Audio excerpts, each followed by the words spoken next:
안녕하세요. 저는 38살의 나이에 이제 막 아이를 낳아 키우고 있는 초보 엄마입니다.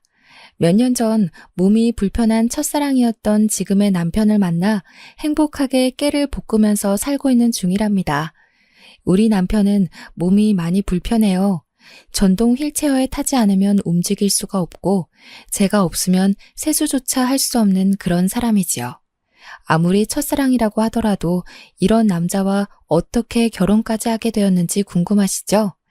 제가 지금부터 들려드릴 이야기는 우리 남편의 아픈 과거이자 저와 남편이 다시 만나 사랑을 하기까지의 모든 과정이 담겨 있답니다. 저는 고등학생 때 아주 공부를 잘했어요. 그래서 서울에서 꽤 알아주는 4년제 대학에 입학을 하게 되었습니다. 다들 대학 입학의 꿈들 하나씩은 가지고 있잖아요. 저 또한 부푼 꿈을 안고 건축학과에 입학을 했습니다. 신입생 OT에서 처음 알게 된 몇 명의 친구들은 금세 친해져서 무리를 이루게 되었죠.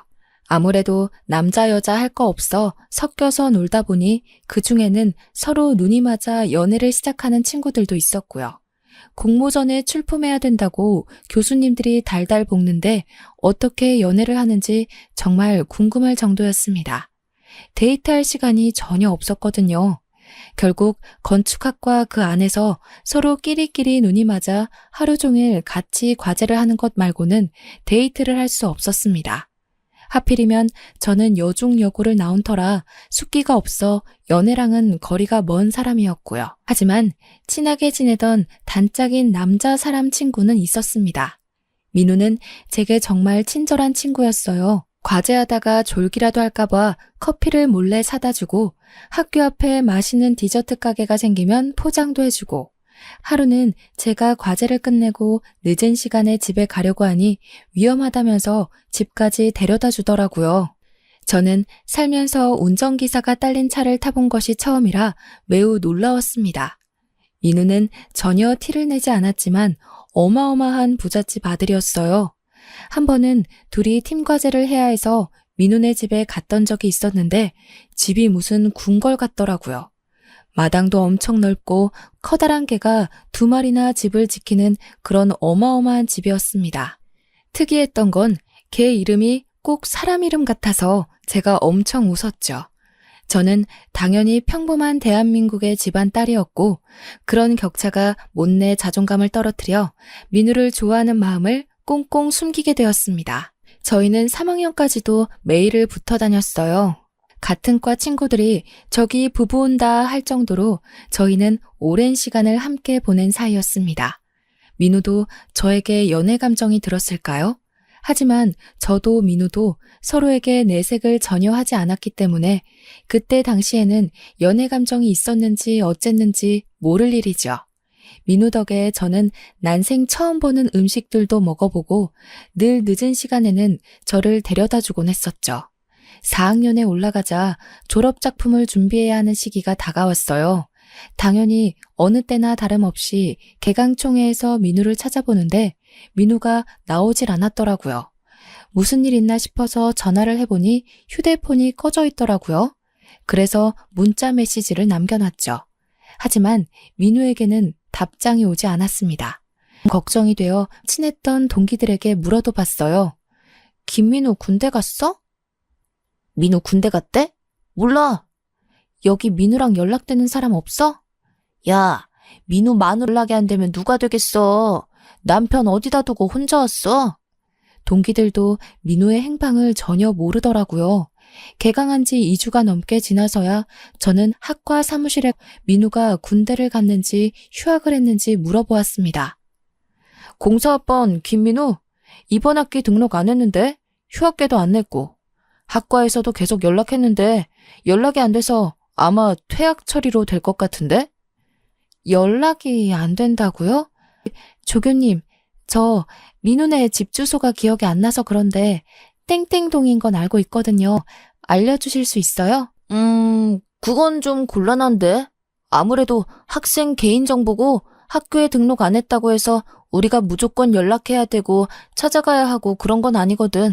일단 내가 지금 좀 바빠서 더 이상은 안 될 것 같네. 수업 안 들어가? 저는 조교님과의 대화에서 얻은 소득이라고는 연락이 정말 그 누구와도 안 된다. 휴학 처리도 제대로 되지 않았다 정도였습니다. 이 정도라면 어디서 큰 사고를 당했을지도 모른다는 불안감이 엄습했어요. 아무리 그래도 첫사랑인데 이렇게 허무하게 끝낼 수 없다는 생각에 저는 과제를 하는 와중에도 틈틈이 서울권 병원의 중증 환자들 중 김민우가 있는지 찾아보러 다녔습니다. 전화로는 당연히 그놈의 개인정보 때문에 알려줄 수 없다는 이야기만 반복해서 들었고 병원에 직접 방문해서 일일이 이름을 확인하는 거 말고는 별 다른 수가 없었어요. 민우의 이메일 주소로도 몇 번이나 이메일을 보냈지만 읽지 않은 표시가 사라지지 않았습니다.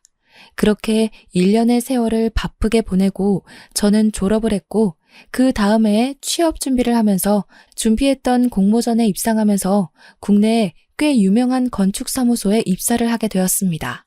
건축사무소에 입사를 해서도 3년 동안은 잡일밖에 하지 못했어요. 현장에 전화를 하는 일, 부자재 관리나 수입하는 일 정도요. 왜냐하면 건축기사 자격증이 있어야지만 제대로 일을 할 수 있거든요. 저는 일을 하면서 시험 공부를 했고 3년 만에 필요한 모든 자격증을 취득하고 승진을 해서 현장 업무에 뛰어들 수 있었습니다. 그게 바로 제 나이 28살이 되었을 때였어요. 제가 승진한 지 얼마 되지 않아 과 캠퍼스 커플이었던 동기가 결혼한다고 청첩장을 보내왔더라고요. 대학 동기의 첫 결혼식이기 때문에 혹시라도 민우도 소식을 듣고 나타나진 않을까 하는 요상한 기대감이 생기더라고요. 그래서 저는 꼭 참석하겠다고 이야기를 했지요. 결혼식 당일에 혹시나 하는 마음으로 정말 신부였던 것 같아요. 하지만 제 기대는 완전히 산산조각이 났죠. 20대 후반임에도 그 누구도 민우랑 연락되는 친구가 없었습니다. 오히려 동기들은 저에게 너네 부부 사이 같았는데 무슨 일 있었느냐고 되묻더라고요. 이 정도로 연락도 저리고 부부 같았던 너까지 모르는 거 보면 어디 야반도주한 거 아니야? 걔가 은근 티는 안 냈지만 엄청 부자였잖아. 차도 외제차 타고 다녔고 학교 다닐 때 통화하는 거 얼핏 들어보니까 집에 도우미도 있는 것 같고 그랬는데. 동기들의 이야기를 듣는 내내 저는 조금 억울한 심경까지 생기더라고요. 정말 야반도주라면 저한테까지 한마디 말도 없이 사라져야 할 이유가 뭐가 있었을까 궁금했어요. 하지만 모두들 전혀 소식을 모른다는 말에 저도 더 이상 일말의 기대감조차 가지지 않기로 했답니다. 나를 그렇게 떠난 것엔 이유가 있겠지. 어디서 죽었을지도 몰라. 나 혼자 추억 안고 살아가면 되지 하면서 아무런 미련도 남기지 않기로 했습니다. 그렇게 그 마음을 온전히 회사에 쏟다 보니 저는 점점 회사의 눈에 띄기 시작했고 정말 신생업체 한두 개 맡아서 하던 제 업무는 이제 제법 굵직해졌습니다. 회사에서도 초고속 승진이라고 나이 30에 이 정도 업무를 맡는 사람은 처음인 것 같다면서 비행기도 태워주셨어요. 건물을 하나 설계하는데 드는 시간과 비용이 얼마나 되는지 상상이 안 되시죠? 캐드라는 프로그램으로 일일이 도면과 조감도를 만들어내는 게 생각보다 쉬운 일이 아니라 저는 업체가 늘어나자 정신이 안드로메다에 가 있는 것처럼 바빴습니다. 출장도 상상 이상으로 많아졌어요. 정말 국내에 안 가본 동네가 없을 정도로 구석구석 비어있는 땅은 다 돌아다닌 것 같습니다. 집안을 어떻게 닦을 것인지, 건물을 어떻게 올려야 효율적인지 답사를 다녀야만 작업을 시작할 수 있었어요. 다른 날과 다름없이 지방 출장이 생겨 아침부터 부랴부랴 준비를 하고 버스도 한 번에 가는 편이 없어서 몇 번을 갈아타고 시골 동네에 도착하게 되었습니다. 그 동네는 아직 개발이 제대로 이루어지지는 않았지만 방송에 한번 소개된 이후 꽤 많은 사람들이 풍경을 즐기기 위해 찾고 뜨고 있는 관광지였어요. 돈 냄새를 맡은 땅 주인이 풍경이 전체적으로 보이는 멋들어지는 카페 건물을 짓고 싶다고 해서 답사를 하기 위해 찾아갔습니다. 정말 동네에 카페 하나 없어서 사장님께서 중국집에서 만나자고 하시더라고요. 동네 허름한 중국집에서 탕수육에 소주를 시켜놓고 하는 미팅이라니 정말 생소했지만 한편으로는 재미있기도 했습니다. 지방 특성상 밥집에서 가끔 미팅하는 경우도 있긴 했었거든요. 물론 이렇게 테이블 4개가 전부인 중국집은 처음이었지만요. 한창 건물의 효율성과 디자인, 부자재에 대해 설명하면서 가닥을 잡아가고 있는데 소주를 드시던 사장님께서 대뜸 시집은 갔냐면서 호구조사를 시작하시더라고요. 일하는 재미에 푹 빠져서 연애도 아직이에요. 대신 경력은 탄탄하니 믿고 맡겨주시면 걱정 하나 없게 잘해드릴게요. 내가 우리 윤지의 과장 소문이야 익히 들어서 알고 있지. 근데 윤 과장 몇 살이지? 31? 32? 제가 좀 동안이죠? 이래 보여도 35 먹었습니다. 그래? 학교도 서울에 어디 나왔다고 거기 소장한테 들었는데 XX 대학교였던가? 사장님이 너무 코치코치 저의 사생활을 묻는 것 같아서 기분이 좀 그랬지만 어쨌든 꼭 성공해야 할 프로젝트이기도 했기에 사장님의 비위를 거스르지 않으려고 꼬박꼬박 대답을 했어요. 네, 맞아요. XX 대학교 건축학과 나왔어요. 이런 인연이 다 있나? 윤 과장 김민우라고 알아? XX 대학교 건축학과 출신에 나이도 비슷한 것 같았는데. 저는 민우의 이름이 나오자 소스라치게 놀랐습니다. 그렇게 10년을 넘게 수소문했던 민우의 이름을 이런 자리에서 사장님께 듣게 되다니요. 사장님이 민우를 어떻게 아세요? 혹시 민우가 다른 건축사무소에서 일하고 있나요? 그쪽 업체에도 견적 의뢰하셨었어요? 어디 회사요? 아소라 아소. 기다려봐. 야, 민우야. 사장님은 바깥에 오토바이 배달원을 향해 민우야 하고 부르셨고 두어 번 부르니 휴대폰을 보고 있던 남자가 가게 안으로 들어왔어요. 예, 박 사장님. 뭐 더 드려요? 소주? 너 XX 대학교 건축학과 나왔다고 했지? 거 몇 학번이야? 아, 몇 번을 물어보셔. 04학번, 35살. 나 거기 나온 거 맞다니깐요. 그렇게 내가 못 믿어? 저는 민우라는 사람을 빤히 쳐다보았어요. 분명 XX 대학교 나온 건축학과 04학번 김민우는 제가 아는 김민우 하나뿐인데 묘하게 기시감이 드는 얼굴이었습니다. 정말 길에서 만나면 모르고 지나칠 법한 아무리 10년이 넘는 세월이 흘러 강산이 바뀌었다고 해도 이렇게까지 다른 얼굴일 수 있나 싶은 모습이었어요. 왕자님처럼 뽀얀 피부에 다부진 어깨, 항상 남을 배려할 줄 알던 다정다감한 말투는 온데간데 없고 지금 제 앞에 있는 사람은 전혀 다른 사람이었습니다. 깡마르고 새까만 피부에 눈도 민우보다 훨씬 동그랗고 뭔가 이국적인 느낌이 물씬 풍기는 얼굴이었어요. 말투야 뭐 시골에 살다 보면 촌스러워지고 되바라질 수 있다고 생각은 하지만 분위기 자체는 잘 안 바뀐다고 생각했는데 이건 분위기뿐만 아니라 얼굴도 달라졌으니까요. 김민우 맞아? 나 윤지혜인데. 지혜야 당연히 알지. 잘 지냈어? 동기 애들은 다 잘 지내고 내가 연락을 못했다. 너 왜 4학년 되자마자 휴학계도 안 내고 그렇게 소리소문 없이 사라졌어? 군대 간 줄 알고 수소문했는데 그것도 아니고 무슨 일이 있었던 거야? 내가 아는 김민우가 아닌 것 같아서 그래. 실은 내가 큰 사고가 있었어. 집에 큰 불이 나서 부모님은 돌아가시고 나 혼자 가까스로 살아남았는데 재산도 다 타버리고 얼굴에 화상도 입어서 수술도 하고 그랬지. 그제서야 얼굴이 다른 이유를 알게 되었어요. 물론 체격까지 차이가 나는 건 이해가 안 됐지만 사는 게 바빠서 관리도 못하고 운동도 못하면 충분히 왜소해질 수 있다고 생각했죠. 불에 모든 게 다 타버리는 바람에 어디에도 연락할 수가 없었고 나도 연기를 많이 마셔서 꽤 오랜 시간 병원에 입원해 있었어. 재활치료도 오래 받았고 내가 세상에 나온 뒤엔 할 수 있는 게 없더라고. 그래서 무작정 버스 타고 내려와서 여기서 일하게 됐지. 그러면서 민우는 사장님께 소주를 한 잔 받아 벌컥 마셨어요. 분명 대학 다닐 때 민우는 술을 한 잔도 못하는 친구였었거든요. 친구들끼리 술을 마시러 갈 때도 항상 구석에서 탄산음료를 먹던 친구였는데 소주를 연거푸 마시는 모습을 보고 너무나도 놀랐습니다. 정말 10년이 넘는 세월이 사람을 이렇게도 변하게 만드는구나. 세월의 격차는 너무나도 다르구나를 실감하게 되었죠.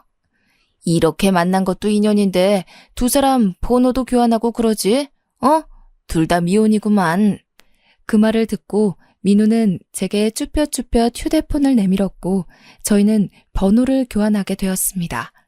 기시감은 뒤로 한 채 민우와 다시 연락이 되었다는 사실 자체로도 너무 기뻐서 눈에 보이는 게 없기도 했어요. 저는 미팅도 잘 마치고 두 사람에게 인사를 한 뒤 다시 서울로 돌아오게 되었습니다. 동기들에게도 이 소식을 전할까 했지만 지금 민우의 사정이 좋지 않기도 하고 그렇게 잘 살았는데 한순간에 모든 걸 잃은 게 자존심이 상할 수도 있는 문제라 저만 알고 있기로 마음먹었어요. 그날 저녁 피곤함이 몰려오는 와중에도 민우와 연락이 하고 싶어 문자를 보내보았어요. 민우야, 나 집 잘 도착했어. 진짜 인연은 인연인가 보다. 그렇게 먼 동네에서 이렇게 우연히 마주치다니. 그러니까 지혜야. 민우 이제 내 이름도 기억 못하는 거야? 나 지혜잖아. 아니 미안. 오타난 거야. 민우와 함께 연락을 이어가면서 은근히 갸우뚱할 일들이 있었어요.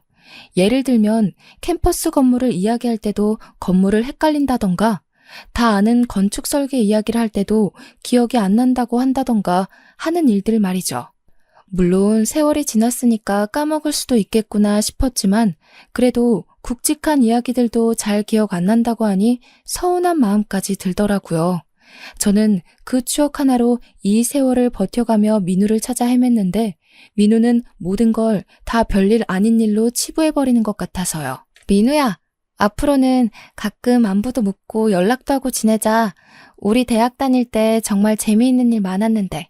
아, 내가 진혁이랑 진솔이 보고 엄청 웃었던 것도 기억나? 그럼 기억나지.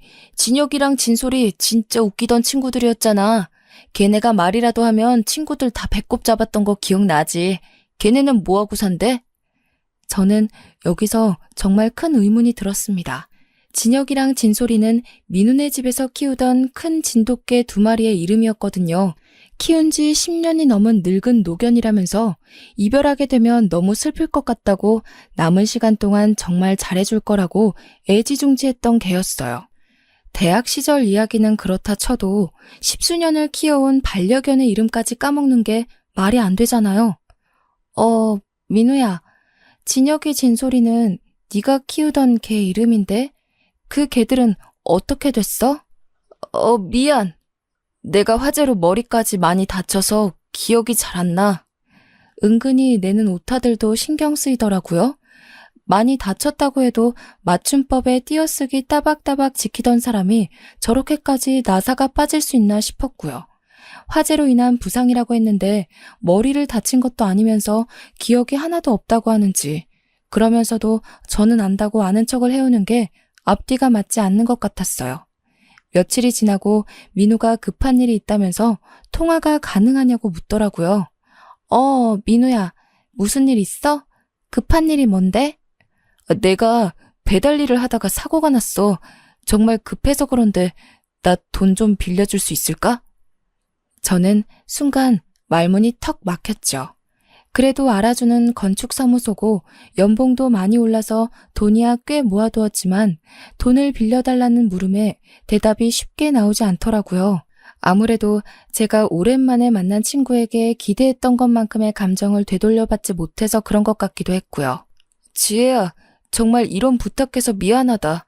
내가 지금 연락하는 친구가 너뿐이라 사고가 났는데 가족도 없고 내가 가진 게 없어서. 그렇게까지 말하는데 안 되겠다고 다른 데 가서 알아보라는 말을 못 하겠더라고요.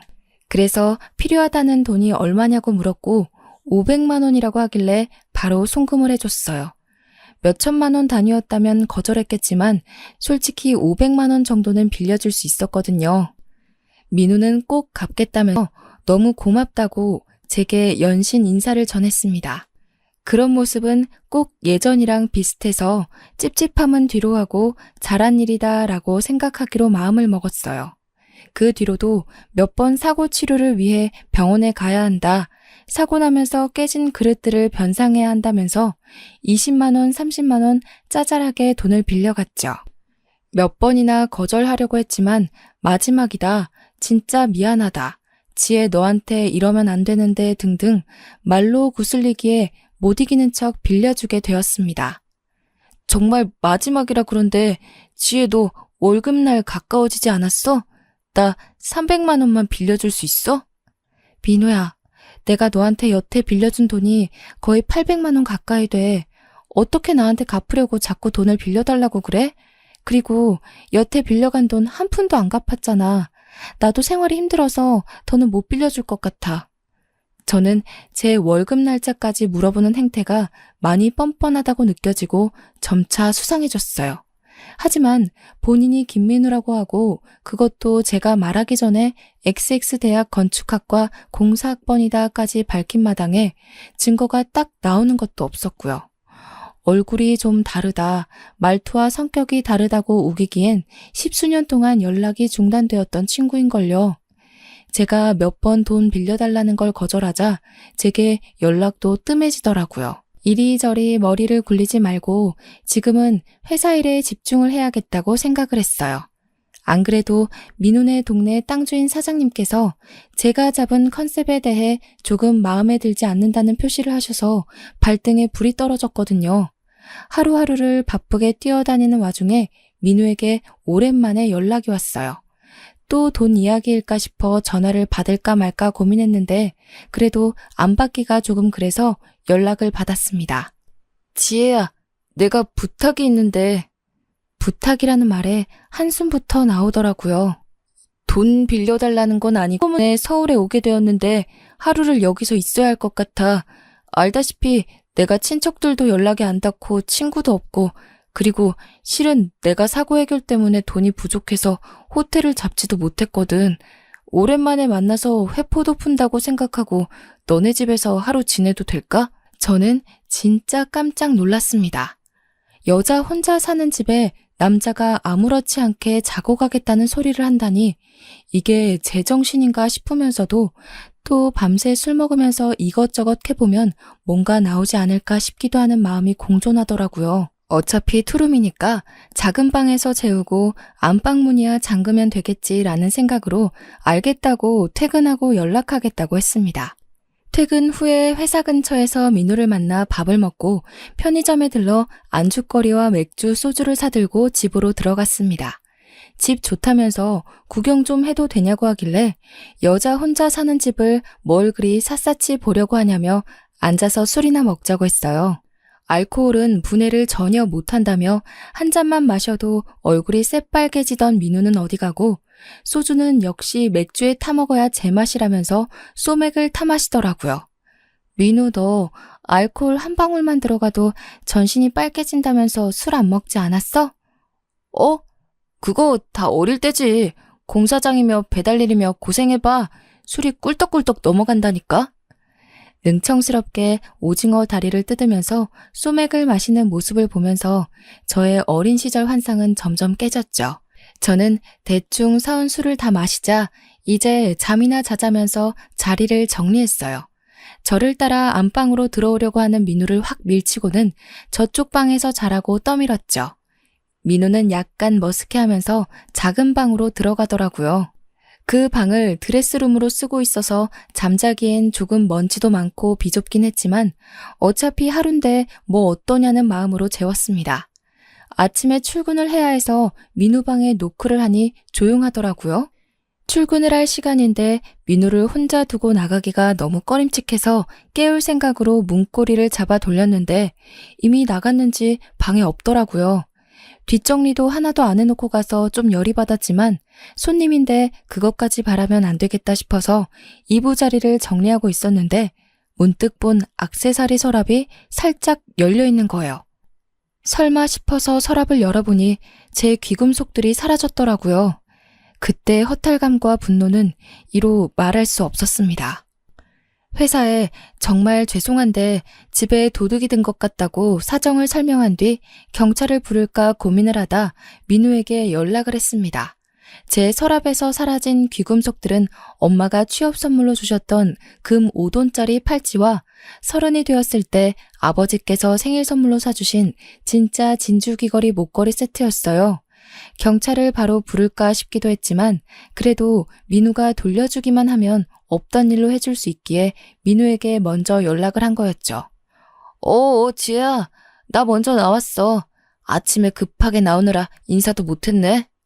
민호야, 혹시 작은 방 서랍에서 내 귀금속 가져갔어? 저는 둘러대지 않고 단도직입적으로 물어보았죠. 민호는 잠시 말이 없다가 흥분했는지 갑자기 저에게 와다다다 말을 쏟아냈어요. 지금 나를 도둑놈 취급하는 거야? 나를 도둑으로 생각해? 내가 어릴 적에 우리 집 얼마나 잘 살았는지 네가 몰라서 그래. 나 남부럽지 않게 돈 떵떵거리면서 살았어. 그리고 나 그렇게 도둑질할 만큼 못 사는 거 아니야. 내가 지금 돈이 묶여 있어서 그렇지 이거 다 잘 풀리면 나 부자야. 저는 정말 황당했지요. 그렇게 돈이 많다는 애가 지금 짜장면이나 배달하면서 돈이 없어서 저한테 빌려간 돈만 800만 원이 되는걸요. 그 귀금속 돌려만 주면 경찰엔 신고하지 않을게. 그동안 우리가 알아왔던 시간도 있고 과거를 생각해서 이야기하는 거야. 민우는 씩씩거리다가 주소를 보내라고 하더라고요. 자기가 잠시 눈이 돌았던 것 같다면서 우편으로 보내주겠다고 했어요. 문자로 집 주소 찍으면 택배로 보낼게. 그러길래 나한테 돈 좀 빌려줬으면 내가 이런 치사한 짓까지는 안 했을 거 아니야.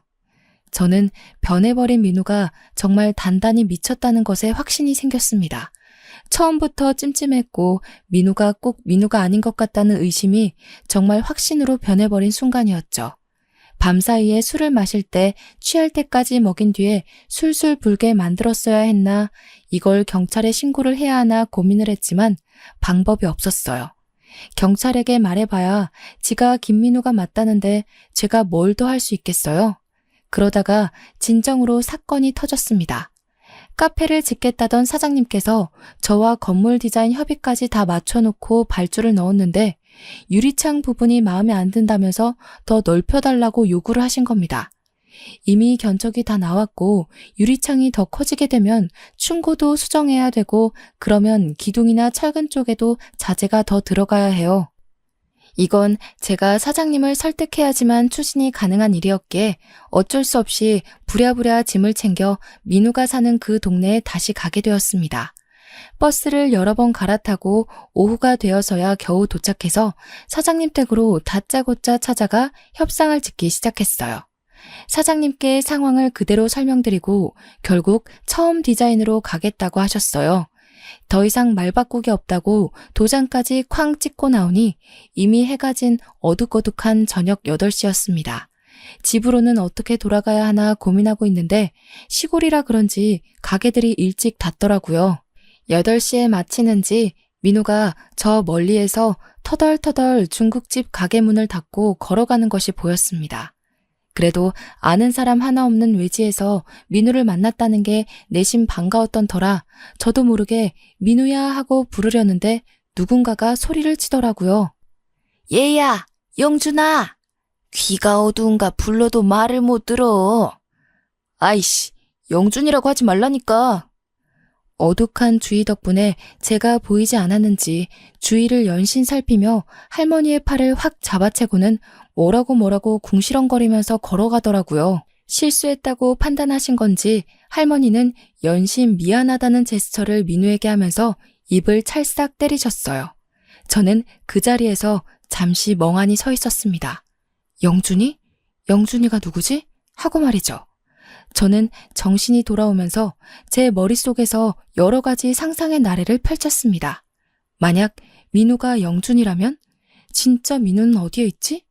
진짜 민우, 가짜 민우, 영준이 온데 섞여서 머리가 지끈거릴 지경이었습니다. 저는 제 눈으로 직접 확인하는 편이 좋겠다는 생각이 들어 지체 없이 휴대폰으로 민우의 번호를 찾아서 전화를 걸었습니다. 민우야, 별일 없지? 어디야?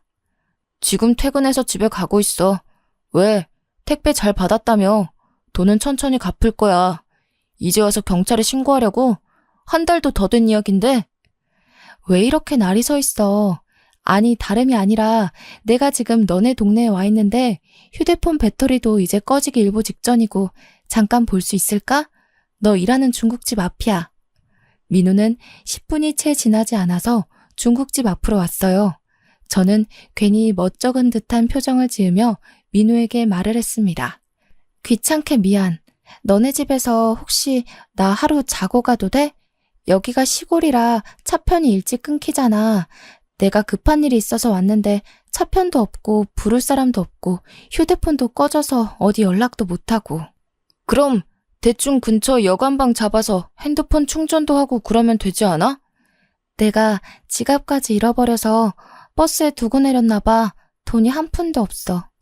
아니, 10만 원도 없어? 민우는 궁시렁거리면서도 제가 방법이 없다고 계속해서 집에서 하루만 재워달라고 하자 어쩔 수 없이 저를 집으로 데려갔습니다. 집에는 아까 영준이라고 불렀던 그 할머니가 계셨는데 딱 봐도 동남아계 외국인인 것 같았어요. 소개를 해달라는 모양새로 가만히 서 있자 민우가 마지못해 입을 열었습니다. 내가 왜 사고 나서 빈털털이 됐다고 했잖아. 무작정 여기로 왔는데 이 할머니가 자식이 없다고 같이 살자고 하셔서 내가 같이 살면서 보살펴드리고 있어. 할머니는 저를 보고 아무 말도 않고 그냥 웃으면서 서 계셨어요.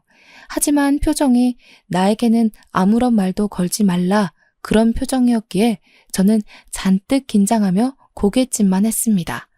민우는 제게 방이 3개지만 화장실 옆에 있는 방은 돌아가신 가족의 남은 유품들이 있다면서 절대로 들어가지 말라고 신신당부를 했어요. 본인은 본인 방에서 잘 테니 저보고 불편하지만 거실에서 자라고 하길래 알겠다고 했죠. 할머니가 할머니 방에서 이부자리를 하나 들고 오셔서 거실에 깔아주셨습니다. 저는 알아서 잘 자고 아침 일찍 나갈 테니 걱정하지 마시라고 하고 다들 주무시라고 인사를 드렸습니다. 할머니는 먼저 자겠다고 방으로 들어가셨고 민우는 씻겠다며 화장실에 들어가더라고요.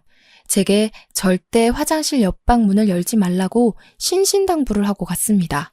저는 민우가 씻으러 들어간 사이 거실 책장에 꽂혀있는 앨범들에 눈을 돌렸어요. 어릴 적 사진이 있는 앨범인 것 같은데 사진을 보면 뭔가 가닥이 잡히지 않을까 싶었거든요. 두꺼운 앨범을 후다닥 꺼내서 사진들을 보는데 아기 때 사진부터 어린이, 중고등학교 시절 사진들이 쭉 있는데 그 어디에도 제가 알던 민우 얼굴이 없는 거예요. 사진 중간중간 영준이의 첫 입학식, 영준이와 영준이랑 놀이공원 이렇게 사족이 써져 있었고 민우에 대한 이름이나 내용은 전혀 없었습니다. 그러다가 모자 사진으로 보이는 사진을 발견하여 유심히 보는데 아무리 봐도 할머니와 지금의 민우 얼굴이었어요. 제 의심은 확신으로 바뀌었습니다. 그 사진 한 장을 몰래 주머니에 쑤셔놓고 원래 있었던 자리에 앨범을 꽂아놓았죠. 때마침 민우도 씻고 나오더라고요. 긴장감에 심장이 두근두근 튀어나올 것 같았습니다. 맥주라도 한 잔 할래? 주면 고맙지. 저는 민우가 술이라도 진탕 마시고 푹 잠들면 그때 본격적으로 증거를 더 찾아볼 생각이었습니다. 1시간, 2시간 술자리가 조금 길어졌지만 저는 배불러서 더는 술을 못 마시겠다는 핑계로 술을 조절하고 있었습니다. 얼굴이 벌겋게 달아오른 민우가 이제 자야겠다며 휘청거리면서 일어났고 방문을 닫고 들어가는 걸 보고는 불을 끄고 꺼두었던 휴대폰을 다시 켜서 후레쉬 빛으로 앨범을 뒤져보았어요. 그렇게 1-2시간쯤 흘렀을까 온통 영준이라고 적힌 지금의 민우 얼굴을 한 사람의 사진들을 모조리 확인하고 저는 민우가 영준이라고 확신을 하게 되었습니다. 팔뚝에 오소소 소름이 돋았어요. 영준이는 왜 XX대학교 건축학과 공사학번 김민우 행세를 하고 살고 있는 걸까요? 그것도 민우를 전혀 모르는 사람들에게 이 시골까지 와서 굳이 그런 짓을 할까요? 저는 깊은 고민에 빠졌습니다. 그러다가 1-2잔 마신 맥주 때문인지 화장실이 가고 싶어서 볼일을 보고 나오는데 어디서 끙끙 앓는 소리가 들리는 거예요. 저는 할머님이 아프신 줄 알고 할머니 방으로 가려고 했는데 자세히 들어보니 민우가 절대 들어가지 말라고 했던 화장실 옆방에서 나는 소리 같았습니다. 끙끙거리는 소리도 남자 목소리 같았고요. 저는 두려움에 손이 벌벌 떨렸습니다.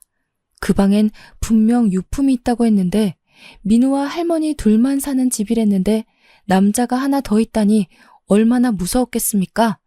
저는 민우의 방에서 들려오는 코 고는 소리와 조용한 할머니 방 소리를 확인한 뒤 두 눈을 질끈 감고 화장실 옆방의 문을 열었습니다.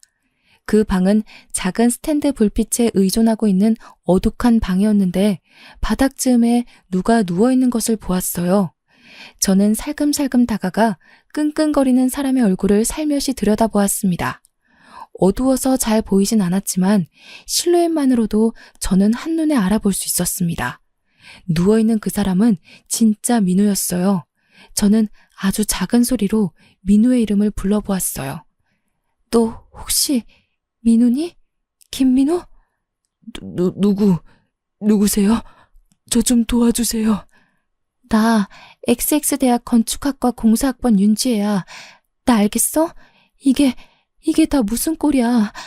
저는 혹시라도 소리가 새어나갈까 방문을 꾹 닫고 민우의 옆으로 다가가 스탠드 불빛을 가까이 비췄어요. 밝은 불빛으로 얼굴을 보니 정말 제가 아는 민우가 맞았습니다. 살이 하나도 붙지 않은 깡마른 얼굴을 하고 있었지만 그래도 그 민우의 얼굴이 맞았어요. 저는 눈물이 터져나올 것 같았습니다. 어떻게 된 거냐고 일어서 보라고 하니 민우가 가만히 누워서 고개만 쓱 돌리며 말을 하더라고요. 지혜야, 내가 몇 년 전인지도 모르겠다. 부모님과 해남으로 여행을 가는 도중에 차가 미끄러져서 논두렁으로 차가 거꾸로 처박히는 사고를 당했어. 그때 안전벨트를 유일하게 하고 있던 나만 살고 부모님은 돌아가셨는데 나도 거꾸로 박히는 바람에 목뼈를 심하게 다쳤고 목 아래쪽부터는 마비가 왔어. 그래서 움직일 수가 없게 되었어. 그럼 이 집에는 어떻게 오게 된 거야? 저 영준이란 사람은 왜 너인 척 살고 있는 거고? 영준이는 사고를 당했을 때 목격자였어. 부모님이 돌아가시고 내가 병원에 누워있을 때 보험회사 쪽에서 연락이 왔었나 봐. 부모님 사망보험금 수령권으로. 그리고 그 금액도 영준이가 알게 된 거지. 당시에 사고 차량이 비싼 외제차이기도 했고 내가 상속받을 재산이 꽤 된다고 생각했는지 퇴원을 시켜서 그 뒤로 쭉 이 방에서 날 데리고 있었어. 그러면 납치나 다름없는 거 아니야? 아니야. 저 사람들 상당히 나한테 잘해줬어. 내가 욕창이라도 생길까봐 매일같이 닦아주고 밥도 먹여주고 먹고 싶다는 것도 사주고. 하지만 내 재산을 가지고 싶어서 나한테 몇 번 윽박을 지르기도 했지. 나야 어차피 누워서 일어나지도 못하니까 재활치료도 전혀 못했고 그 돈 가져서 뭐하나 싶어서 물어보는 말에 다 대답해주고 했어. 그 덕에 내 이름을 가지고 살 수 있게 되었지. 하지만 보험금 수령까지는 못했나 봐. 내가 직접 움직여야 한다고 하더라고. 하지만 이미 주위 사람들한테 자기가 김민우라고 하고 다녔으니 진짜 김민우인 나를 데리고 움직일 수가 없었겠지. 이건 사칭 범죄야. 범죄라고 민우야. 몇 달 전부터 계속 윤지혜 아냐고 윤지혜에 대한 걸 이야기하라고 할 때 내가 얼마나 반가웠는지. 내가 너 정말 좋아했었거든. 그런 사고만 아니었으면 우리가 이런 꼴로 만나지 않았을 텐데. 저는 눈물이 너무 많이 흘러나와서 주체할 수가 없었고 제 울음소리가 점점 커져 모두들 깰 것만 같았어요. 뼈밖에 남지 않은 민우였지만 저는 어디서 그런 힘이 나왔는지 누워있는 민우를 혼자서 이리 돌리고 저리 돌리고 결국 등에 들쳐업었습니다. 민우는 제게 뭘 하려고 그러냐면서 이미 본인의 사진은 마비되어 아무것도 할 수 없는 몸이라고 했지만 저는 재활치료를 전혀 못 받았다는 말이 가슴에 콕 박혔어요.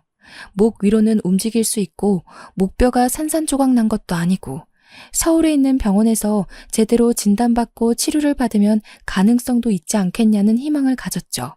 새벽 4시 해도 뜨지 않은 어둑한 밤. 저는 민우를 들쳐업은 채로 그 집을 나와 무작정 뛰었습니다. 10수년을 누워서 주는 밥만 먹으면서 지냈으니 근육이고 지방이고 남아있는 게 있었겠습니까? 가시 같은 몸이라 제가 들쳐업어도 무게가 많이 나간다는 생각이 전혀 안 들더라고요. 무작정 걷고 또 걷고 어딘지도 모르는 길을 걸어 딱 한 대 있는 택시를 발견했습니다. 땀이 범벅되어 깡마른 사내를 업고 택시를 탔으니 택시 아저씨도 무슨 큰일이라도 난 줄 알고 저를 태워주셨어요. 저는 어디든 제일 가까운 시외터미널로 가달라고 했고 버스터미널에 내려서 서울로 가는 버스를 탈 수 있었습니다. 서울에 도착하자마자 제일 먼저 한 일은 당연히 병원으로 가는 일이었습니다. 서울에 오니 주위의 도움을 받을 수 있더라고요.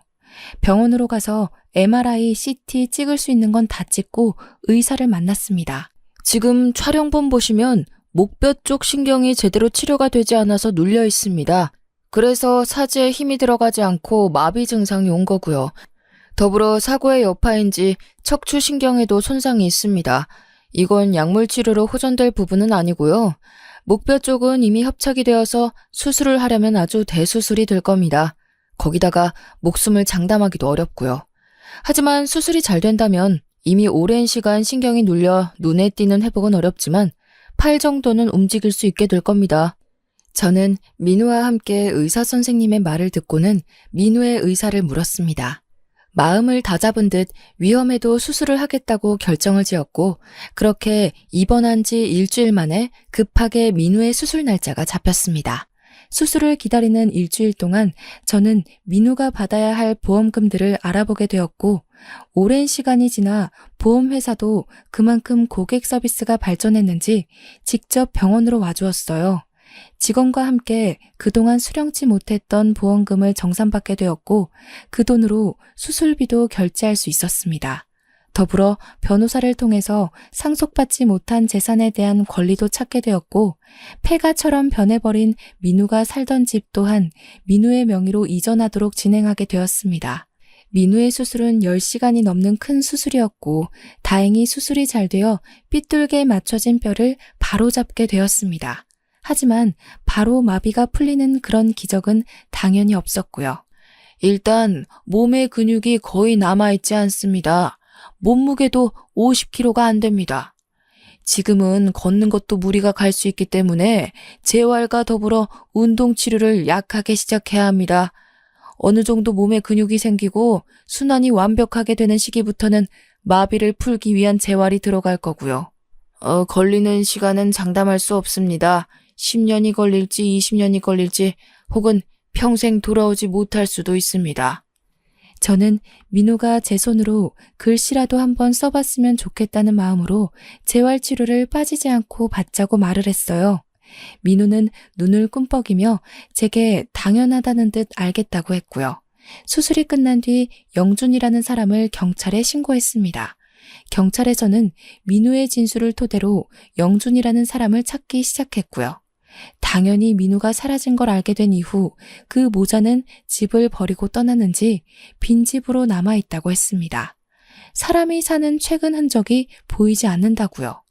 제가 알고 있던 휴대폰 번호도 전부 없는 번호로 뜨고 모든 걸 버린 채 야반 도주를 한 거죠. 경찰은 꼭 잡고야 말겠다고 저희에게 약속을 했고 저희는 경찰을 믿고 치료에만 힘을 썼습니다. 그렇게 1년 동안 저는 민우 옆에서 모든 걸 함께 했고 가족이 없는 민우를 저희 집으로 데리고 와서 제가 퇴근하고 나서부터는 어떻게든 수발을 들었고요. 결국 제게 너무나도 미안해하는 민우에게 먼저 프로포즈도 했습니다. 민우는 염치가 없다며 몇 번이나 거절했지만 부끄럽게도 저에게 아이가 생기자 눈물을 흘리며 결혼을 하자고 하더라고요. 38살. 지금의 나이가 되어서야 갓난쟁이를 낳았고 지금은 민우와 깨볶는 신혼, 정신없는 육아를 하면서 행복하게 살고 있습니다.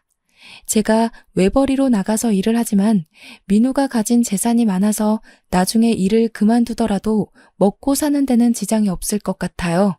아무래도 휠체어를 타고 다니고 아직 손가락 하나 움직일 수 없는 몸이라 사회의 시선이 두렵기도 하지만 우리 아이와 함께 남편과 함께 행복하게 살려고 합니다.